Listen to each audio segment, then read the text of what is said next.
got lovely Prue Leith in. People often complain about hospital meals, but the government are now investigating standards after 6 people died from contracting listeria, which was linked to pre-packaged hospital sandwiches and salads. Well, that's at the extreme edge of the problem, but it kind of goes much deeper than that. And the government have now recruited one of the harshest critics in the biz, having previously described patients' food as inedible and foul-smelling sludge. Chef and Great British Bake Off judge Prue Leith has agreed to come in on this and directly advise the government's review of hospital food after years that she spent, years and years and years, of calling for improvements. Hello. Hello. Hello. I was wondering why we haven't got a breakfast display for you, something to welcome you. But I think everyone's too afraid to feed you, maybe. Why did you get involved in this then? What's your experience of it? I mean, I know, was it when your mum was in hospital as well? Yeah, when my mum was in hospital, she had really horrible food. But I think there's hardly a family in the country who hasn't wanted to improve hospital food. I mean, everybody has a relative who has a story. And many people are down in the shop buying chocolate bars to feed the patients because the food is not palatable. And I don't want to blame the caterers because I'm a caterer. I've been a caterer all my life. And caterers will do the best they possibly can in the budget. £1.49? Exactly. Per patient? Yeah, well, I think it's probably a bit more now because £1.49 when I last, two years ago when I had to go. But I think the sad thing is that been successive governments' reactions to complaints about hospital food has been to make an announcement, get some, Gordon Ramsay or, Albert Lloyd Grossman came in, and now you, Prue. James Martin. Yeah, but you see, my immediate reaction when they asked me was, no, I'm just not prepared to be... A PR stunt. A PR stunt, which will just disappear as soon as they've had the photographs taken. So what's different about this, then? What are you going to do that the others didn't? Richard, what is really different, and I absolutely believe it, and I hope I'm right to believe it, and I think the public are right to be cynical because successive governments have not done anything about it. But I believe that this government really, really wants to do it. And the main reason I have for saying that is, first of all, Matt Hancock is a guy I believe in, who's Health the Secretary. Health Secretary. Right. I think he's the most energetic. Downing Street is behind it.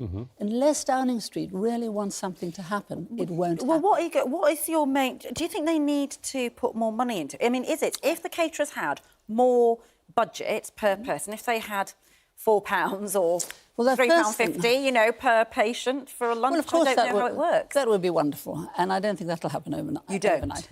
What I do think will happen is this. There has to be money in the end. But I think that if you think that something like 60% of hospital meals are binned, and even if they only cost £1.49 or £2... Total waste of money. That's a total waste of money. Yeah. Now, if we could make the food palatable and delicious so that it wasn't wasted... Well, that's what I want to ask about. I see I'm puzzled by this.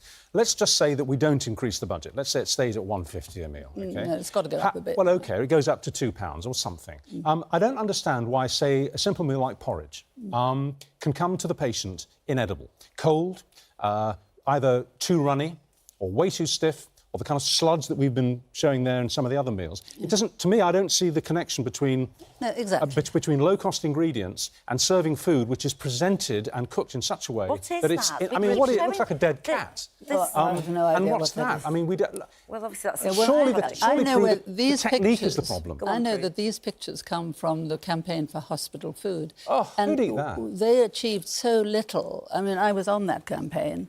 And we tried really, really hard. And 2 years ago, we didn't give up, but we just parked it because we couldn't get any traction. Well, sorry, can you explain why that food looks like that and tastes like that? Well, mostly, I'll tell you... What's the problem? Well, for a lot of hospitals, I'm not saying everyone. I mean, the fact is that some hospitals do really, really well.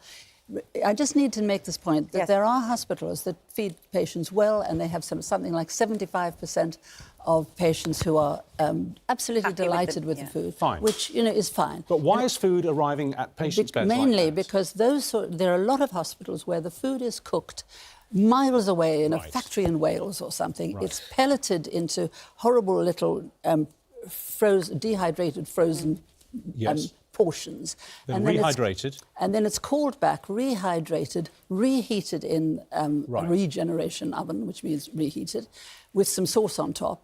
and then it turns up looking like So that. it's the preparation. It's the preparation, it's the fact that when those contracts were done, and a lot of them were done under PFI, when they were done, there was nothing about quality of food in those. So you're actually, suggesting then people that are hospitals should have kitchens on site? Ideally, hospitals should have not only on site, but there should be finishing kitchens on the ward. So But who's What's going to a do that? The finishing nurses? kitchen? What's a finishing No, kitchen? a finishing kitchen is where you make things like toast. Right. Do you know the biggest complaint in hospitals is that people cannot get toast for breakfast.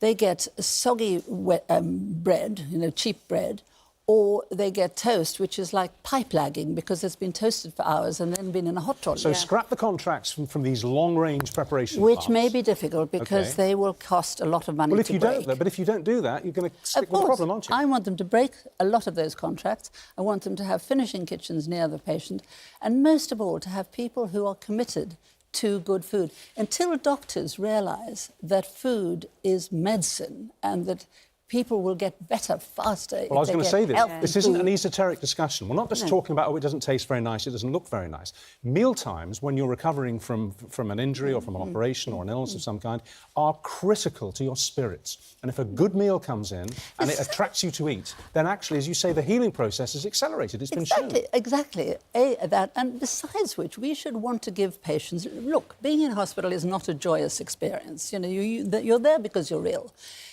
The one point of your day when we could give patients a little bit of joy and pleasure should be lunch or dinner. Yes. And, it seems to me so obvious that we should take the advantage we have to give people a little bit of happiness. Lovely. And that would show up in patient satisfaction. And I honestly believe this government gets it. And Prue, they've got a really good guy How long are you leading going them. to do the job for, and how long have you got an idea in mind? Listen, if they aren't putting their money where their mouth is, literally, in 18 months... Yeah, what are you thinking? Well, of course, if I feel that nothing's happening, I will stamp off. But I want to give it a really good go. When I chaired the School Food Trust, it took us about 2 years to get really good traction. Yeah. Yes. And mainly to get people in the hospitals convinced that it's a good idea. And can I to just get say... people in the trusts convinced. Can I just say... Go on, thank you for not doing the interview with your mouth full, because I know you get complaints about that. Yeah, so that was funny, wasn't it? It's funny that people... But you are Prue Leith, he said, stating the bleeding obvious. You're Prue Leith. And are you telling us that you are going to make the difference by your force of character? I can see you going into a meeting in Whitehall, sitting around the oval table and saying we need to move the preparation of food into hospitals, we need finishing kitchens at the end of wards. And they're going to go, can't possibly do that. That means breaking 3-year contracts, the money. Are you going to take your shoe off and bang the table? Absolutely. Good. Of course I will. Good. I'm very outspoken, and I have walked off government committees before when I haven't thought they're doing something. But I do like to get involved. I do like to get stuck in. And if you feel you can actually do something about... I just think the whole world should realise how good food can be. In you, we place our trust. And if, if in a few years' time I'm in hospital and I get a good meal, it'll be down to you. Look, in a few years' time, I could be dead. I'm a very old lady. Join the club, darling. Join the club. Lovely to see you, Prue. Thank you. And good luck with the new series of Bake Off. It starts on Tuesday, I think. Starts on Tuesday. Lovely. Tune in, Channel 4. We shall.